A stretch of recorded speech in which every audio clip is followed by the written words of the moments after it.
1995 இந்த அண்ணாமலை சித்தி சீரியலுக்கு முன்னாடி மீண்டும் மீண்டும் நான் ஒன்று ராதிகா வந்து ஷூட் பண்ணாங்க. அதான் ஐ திங்க் முதல்ல நாங்கள் டிவி சீரியல் நடிக்க ஆரம்பித்தது. மனோபாலா வந்து டைரக்ட் பண்ணார். நாங்கள் சிலோனில் போய் ஷூட் பண்ணோம். ஆமாம், சிலோனில் வந்து இந்த விடுதலை புலிகள் போராட்டம்லாம் இருக்குதும்மா அப்படின்னா, இல்லை அது வந்து வெளியே இருக்குதுன்னு வேர்ல்டு ஹெல்த் ஆர்கனைசேஷன் எங்கே இருக்குது, அதனால் இந்த ஊர் கொலம்போல் எதுவும் ப்ராப்ளம் இல்லைதான்னு ராதிகா கூட்டிகிட்டு போனாங்க. 15 பேர் போனோம். சவுகா ஜானகி எனக்கு கூட வந்தாங்க. மற்ற ஆர்டிஸ்ட்லாம் போனோம். ஒரு கெஸ்ட் ஹவுஸ் எடுத்து கொடுத்து அதுலேயே சவுகா ஜானகி எல்லாருக்கும் சமைச்சு போட்டாங்க. 15 நாள் சவுகா ஜானகி எங்களுக்கு எல்லாம் சமைச்சு போட்டாங்க. ஷூட்டிங்கு போயிட்டே இருக்குது. கரெக்டாக வந்து ஜூலை 27 அங்கே போனோம்.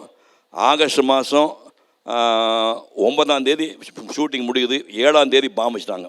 ஒரு கவர்மெண்ட் ஆஃபீஸ் முன்னாடி ஒரு தற்கொலை படை போய் ஹியூமன் பாம்பு நேராக போய் வெடிச்சு டாரிங்டன் ஹவுஸ் 21 பேர் செத்து போயிட்டாங்க, 50 பேர் அடிபட்டாங்க.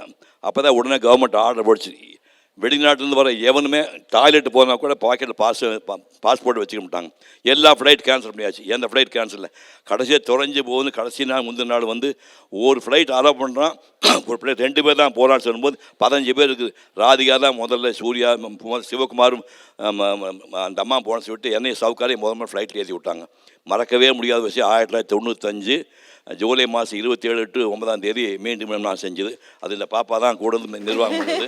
அதான் சொல்கிறேன், அவனுக்கு வயசு சின்ன வயசு பொண்ணு, பெரிய அறிவாளி, பெரிய முதலாளி. ஒரு 5 வருஷம் நான் வந்து நிறைய பழைய காரில் வச்சுருந்தேன். சொந்தமாக கார் வந்து ஒரு டொயோட்டா கார் வாங்கினதே வந்து இந்த அம்மா கிட்ட காசு முதல்ல கார் வாங்கினேன். நம்ம முதலாளி அம்மா இருக்கவங்க.